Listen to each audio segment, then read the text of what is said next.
For years, business and entrepreneurs have been hard focused on building email lists for marketing purposes. But is that becoming an outdated technique? And is building an online community a better approach? In this video, we're going over communities versus email lists, which one is better and why. Hello, my friends, and welcome to the Liquids Digital Marketing Podcast. Today, we are talking about communities versus email list, which one is better and why. So let's break this down. So for years and years and years, marketers and business owners and entrepreneurs have been hard pressed to build their email list, right? Getting that email list built has been priority one for a lot. And that's great. But is that becoming an outdated technique? Does this need to change? Is this changing? Let's talk about it. So let's break it down. Email list. An email list is basically a list of emails. A lot of times email lists are created from people purchasing on your site or signing up on a form on your site. Or maybe they've downloaded a free thing on your site and they're added to your email list. And now with that email list, you're able to send them emails, right? So you have a promotion, you have something new happening, whatever, these things that you're emailing them. Maybe you're sending a nurture sequence of, educating them on who you are and building trust and all of this stuff, right? So that's the beauty of an email list. That's why we've been doing these email lists. And that's, if you've listened to this podcast for any amount of time, you've heard us talk about email list.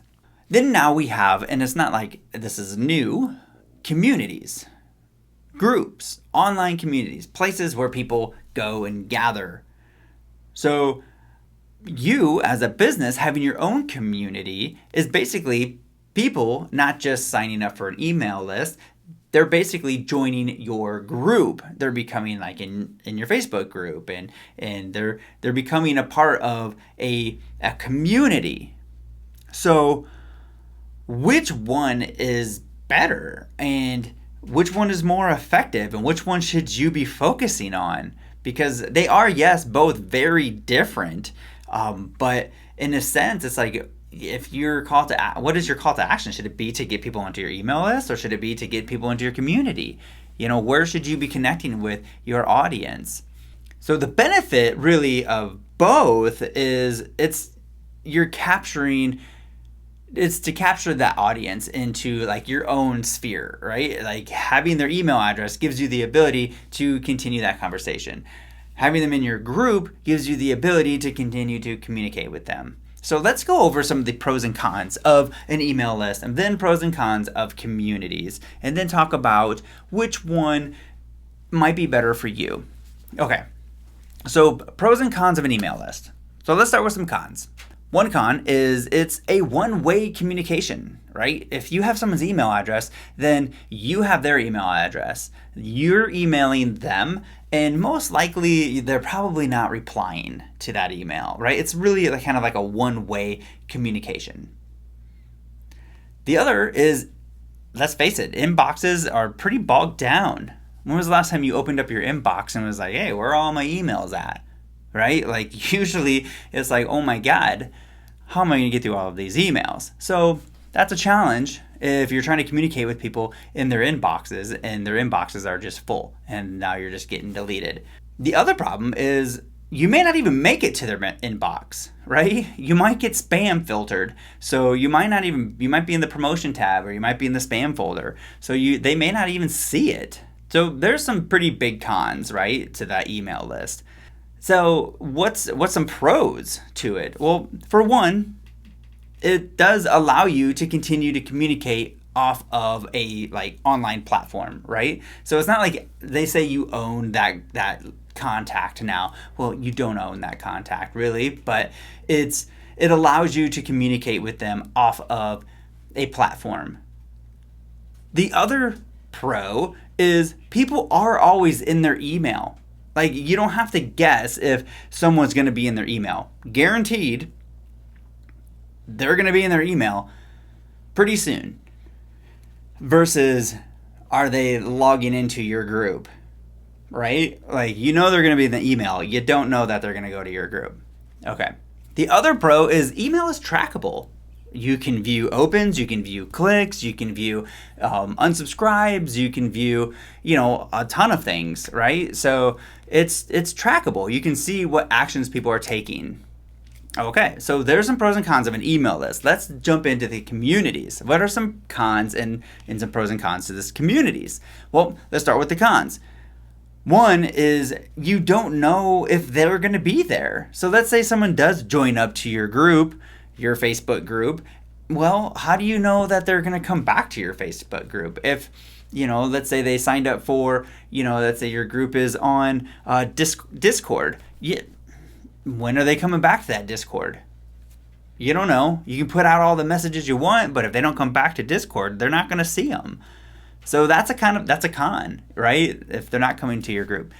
Another con is, and this could be a pro, but people can communicate with each other.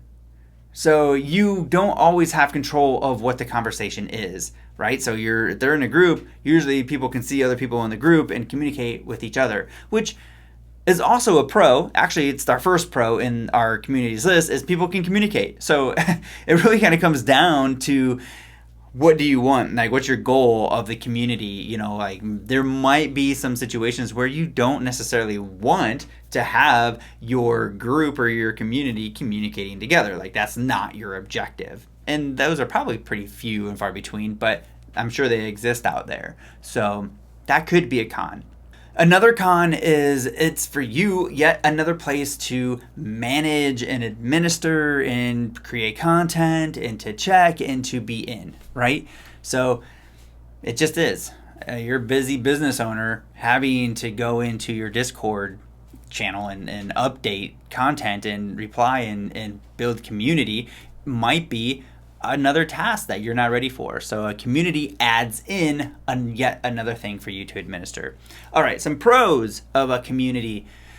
Like we just talked about, people can communicate with each other. So now you're building a community of people that are strong together, and that builds you as that trusted source that brought that community together, which is even better. So that is a pro, and like we said, could be a con. But the other pro, it is a two-way conversation. So if you're in a group or if you're in this community, then you're not just talking at them. They're actually talking at you. You're having a conversation. It's more communicative. It's more like a conversation. It's more like a chat or something like that, right? It's more of a group. And I think what the biggest pro of a community is it feels more exclusive.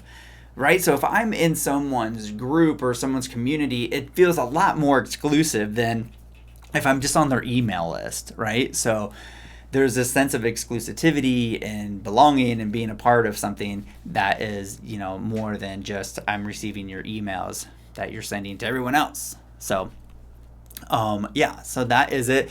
Also, some pros of communities. It does help build a deeper connection, right? Because you're having that one-on-one conversation. It's going to help build a deeper, level of trust, a deeper level. I can't say that word. A deeper level of connection with your audience. So communities then are great for that. So which one is better? Well, really, it's going to depend on your business goals. And what I'm going to say is, if the pros of the communities sounded good to you and the cons didn't sound like they were anything to hold you up, then I would recommend doing both, right? I'm not going to sit here and advocate that.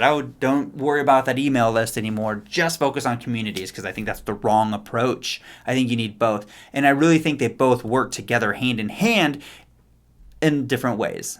So depending on how you are getting people onto your email list now, or if you have a community, how you're getting people into your group, you can kind of leverage both together. So let's start with the email list. Let's say you have an email list. Let's say you have a lead magnet out there. People are signing up for, getting on your email list. You're sending them a nurture sequence.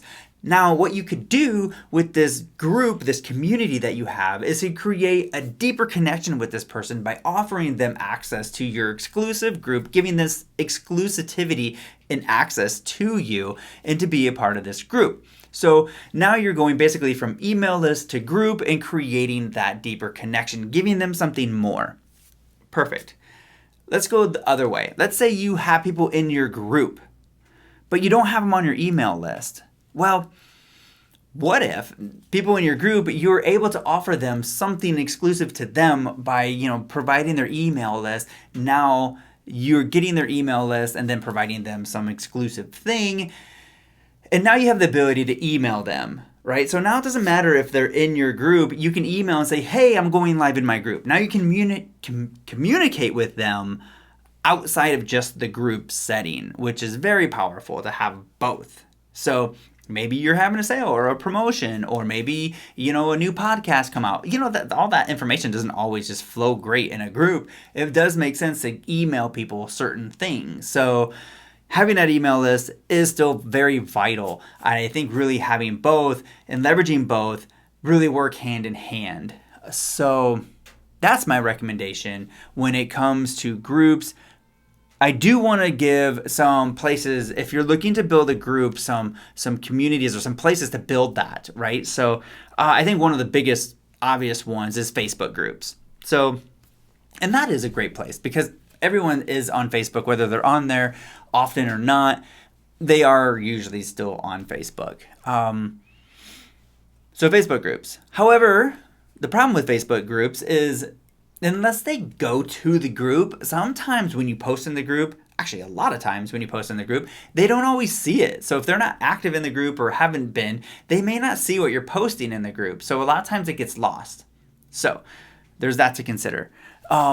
Another great place that I like is Discord. So you can create a Discord and drive people there, and you can create channels, and it's very much like a chat room, if you will. Another place very similar to Discord is circles.co. Actually, I think it's circle.co or .co. Is another place where you can build this community. It's similar to kind of Discord in a sense. Some people prefer it more. It has some other features, so that's where you can have this group setting. Another place is Slack. So a lot of times Slack is used as an internal communication tool for businesses. You can also use it for, just external communication, right? Like people can join your Slack and you can have it. It's very much the same as like Discord and whatnot. So another place is Reddit. I will be honest, I am not that deep into Reddit myself, but I know you can create groups. Reddit's been around forever. It's a great place to create groups and have online communities, so you can check that out as well. But that gives you some places to go and have and create these groups and start creating that community.